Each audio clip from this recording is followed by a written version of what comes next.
नीलाञ्जनसमाभासं रविपुत्रं नियमाग्रजं छायामार्तण्डसम्भुतं तं नमामि शनैश्चरम् नीलाञ्जनसमाभासं रविपुत्रं नियमाग्रजं छायामार्तण्डसम्भुतं तं नमामि शनैश्चरम् नीलाञ्जनसमाभासं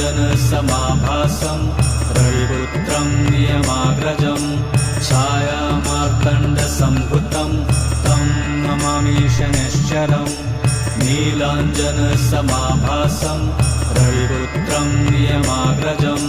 छायामार्तण्डसम्भुतं तं नमामि शनैश्चरम् नीलाञ्जनसमाभासं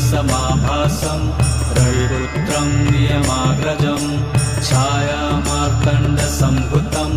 तं नमामि शनैश्चरम्